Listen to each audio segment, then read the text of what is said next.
My dear brothers and sisters, today church is full because we have special love for Mother Mary. We are celebrating her birthday. Now, when we look at Mother Mary, she was just like any one of us. As we are born, so also Mother Mary was born to Joachim and Anna. Devout parents. Just like any one of us, they were cared. She was cared and she is growing up in an ordinary way. But she had a mission.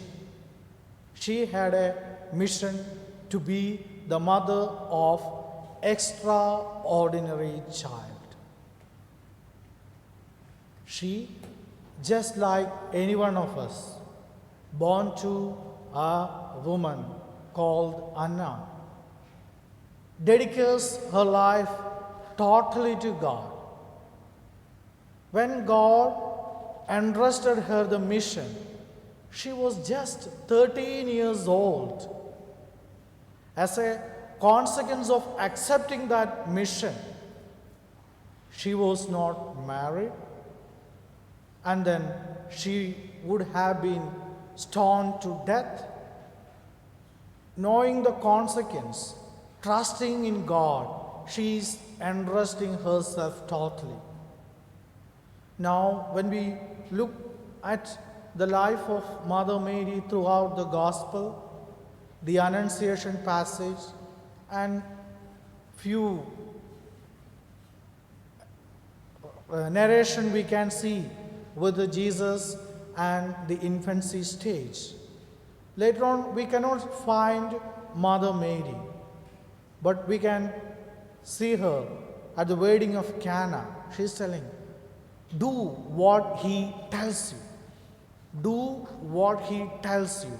And that was her whole force, that was her whole power leading her, doing what God wanted her to do.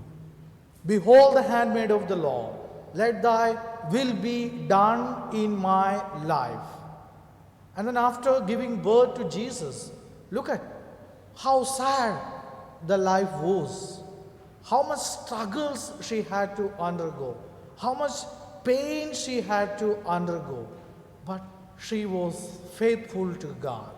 She was faithful on Calvary, standing at the foot of the cross, witnessing the death of her only child, beloved child. She is facing, she is seeing, without murmuring a word. Great act of faith and entrusting herself to God. We very beautifully we can see throughout the Gospel. So Fulgensin says, Bishop Fulgensin says, the more we think about Jesus, we also have to think about Blessed Mother. It was her duty to deliver Christ to the world. Christ, very clearly meaning is given. One who saves, Jesus, one who saves, one who is going to save the entire humanity. And that begins by the acceptance of Mother Mary. Mission entrusted by God, and she accepts. A very simple, humble beginning and ending up with the great salvific event of our salvation and our redemption. Now, when we look at our life, we all love our mothers. Why? Because it is our mothers who leads us to prayer. They take us, they tell us to hold our hand properly during the prayer, and that is why we are here right now, because our mother has led us to this church or led us to prayer, and we have that faith. And that is what also happened with Jesus. Jesus was led by Mother Mary, the formation. He was growing in wisdom and knowledge under the care of Mother Mary. So humble, simple beginning, ending up with a great salvific event. Now, this can happen to our life as well. We humble, simple, if we are faithful to God, if we are obeying God's will and commandment, great things are going to happen to us. Our salvation is going to take place. Even we can be instrument in saving the other people, especially our home, especially our children, especially our coming generation.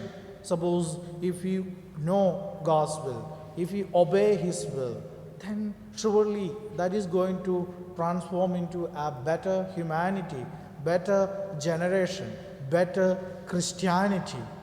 And I am sure more than our Father, we recite Hail Mary even in the decades of Rosary. Therefore, every day more than 2 billion Hail Marys are said every day all over the world. So that is the prayer leading us. So let us pledge today, like Mother Mary, we are also humble, we are also simple, but let us obey God, let us seek His will and fulfill them in our life, and then let us become great models and examples for the coming generation.